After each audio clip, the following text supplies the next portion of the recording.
نهار الاثنين تعقدت اللجنة الوطنية ديال تبسيط المساطر والإجراءات الإدارية اللي ترأسها السيد رئيس الحكومة، وفيها تمت المصادقة على التبسيط ديال 22 مسطرة إدارية متعلقة بالاستثمار اللي هما المساطر الإدارية الأكثر تداولا بالنسبة للمستثمرين.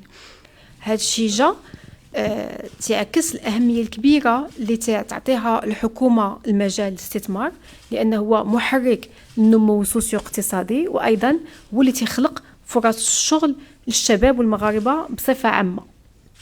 كيفاش خدمنا؟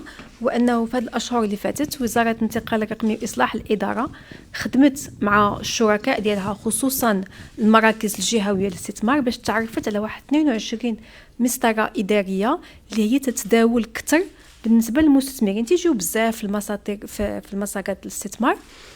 ودرنا تطبيق ديال القانون 55/19 المتعلق بتبسيط المساطر الإدارية. شفنا شنو هما الوثائق اللي يمكن نقصوها، ما نبقاوش نحتاجو نطلبوها للمستثمر، وصبنا على أننا نقصنا 45% من الوثائق اللي تتطلب. مثلا شي وثائق صبناها ما عندهاش تبرير أصلا، شي وثائق قلنا المستثمر فاش يحط الطلب ديالو ما يحطهاش، ولكن من يتقبل عاد نطلبوا له يكمل الملف ديالو. شي وثائق تاخذها الاداره من عند اداره اخرى بلا ما يجيبها المستثمر. دونك هادشي الوقت اللي تيحتاجو المستثمر باش يكون الملف ديالو غينقص في معدل ديال 45%، وهادشي مهم كثر بزاف بالنسبه للمستثمرين.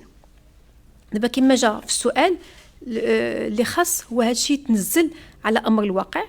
حنا باش يتنزل هادشي على امر الواقع درنا دورات جهويه في 12 جهات المملكه، وكل مره تنتلاقاو مع الموظفين اللي كاينين في المستوى اللاممركز وتنشرحوا لهم التبسيطات وتنشرحوا لهم كيفاش يخدموا بها وكيفاش خاصهم يديروا بها، ونجاوبوا على الاسئله ديالهم والاستفسارات ديالهم باش نتاكدوا على انه هاد التبسيطات اللي دارتها اللجنه تفعل على ارض الواقع، لان هذا هو الهدف ديالنا، هو المستثمر في الجهات كل هذا المغرب فاش يمشي يحط الطلب ديالو يحس بهاد التبسيطات والتسهيلات اللي درنا. كما انه هذا العمل ديال التبسيط هذا انجاز كبير على اننا نقدروا نقصوا على المستثمر 45% من المجهود اللي خصو باش يدير الطلب ديالو، وهذا الشيء ان شاء الله غادي يزيد يحسن في مناخ الاعمال وغادي يقدر يجيب استثمارات اخرى للمغرب. وهذا الورش ديال تبسيط المساطر ديال الاستثمار هو واحد الورش مستمر، واحد الورش صاحب جلاله تعطيه اهميه كبيره. في الخطاب ديالو ديال افتتاح البرلمان عطى التوجيهات الساميه ديالو باش يتم تبسيط ورقمنه مساطر الاستثمار. دونك هذا الورش ديال تبسيط مساطر الاستثمار هو ورش غيبقى مستمر، كل مره نبسطوه كل مره نزيدو نسهلوا على المستثمر.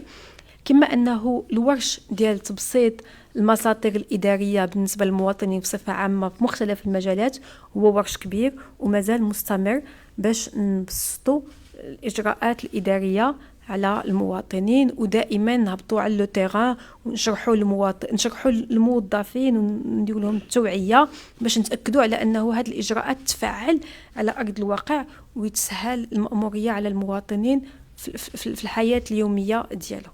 شكرا.